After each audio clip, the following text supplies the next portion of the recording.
Hey guys, Attila here from Silanda. I don't know if you've been to Costco or anywhere recently, but those Ring cameras are everywhere. And if you're not familiar with the product, they're pretty cool. It allows you to put up a little camera over your doorbell.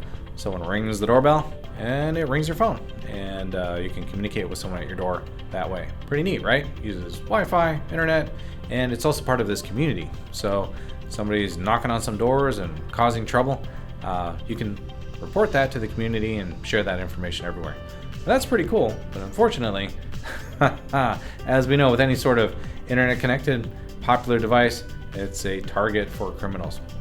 And unfortunately, Ring security cameras are continuing to be hacked, and it's leaving victims, including children, terrified.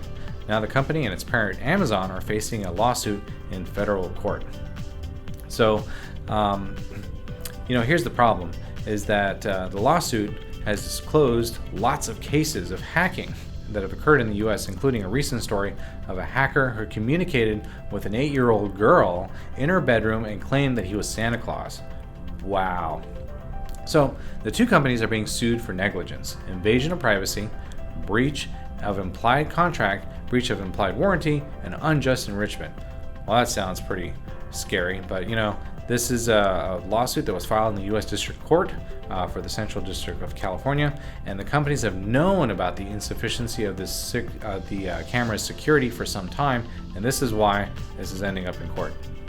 So Ring does not fulfill its core promise of providing privacy and security for its customers. The class action lawsuit reads, hackers routinely terrorize occupants, invade their privacy, and undermine their sense of safety and security. Plaintiff John Baker Orange filed a lawsuit. Well, that's a name. He claimed that his camera was hacked while his children were playing basketball. The hacker continued to comment on the kids' game and even asked the children to move closer to the camera. The lawsuit claims that Amazon and Ring are blaming owners of the cameras for not creating strong password. It also alleges that the two companies neglected to provide two-factor authentication and other security protocols to users. Wow, so sounds like Amazon and Ring are saying that it's your fault if a hacker gets inside of your camera. So here's my takeaway. We're going to see a lot of internet-connected devices over the next few years, growing every day. And guess what? All these vendors are pushing products out as fast as possible. Smart light bulbs, smart fridges, smart TVs, you name it.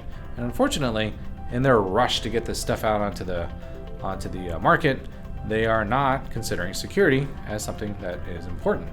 So it's going to be up to you to protect yourself from these IoT devices. So, number one, always change the password to something that is secure.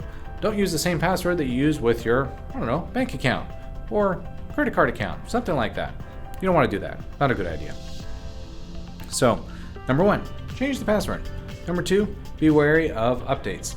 Updates that come in over the internet are pretty good, but if they can be intercepted, and that's where malicious payload come along. So manual updates are a good idea, or at least get in touch with the manufacturer to understand what these updates are before just pushing them on through to the next device.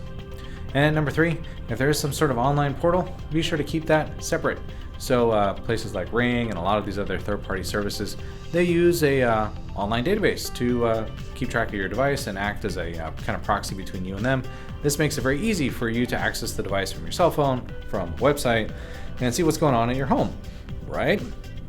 So far, so good, but guess what? Those are also vulnerable and are points of attack.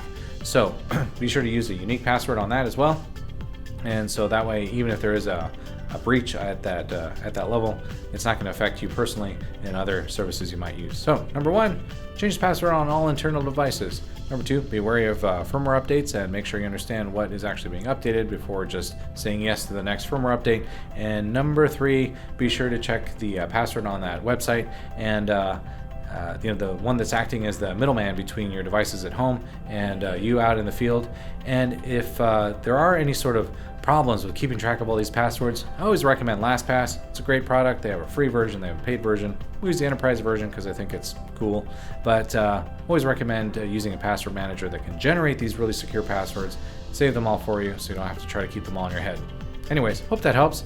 Feel free to reach out if you have any questions. I'm Attila with Silanda. Stay safe out there, and aloha.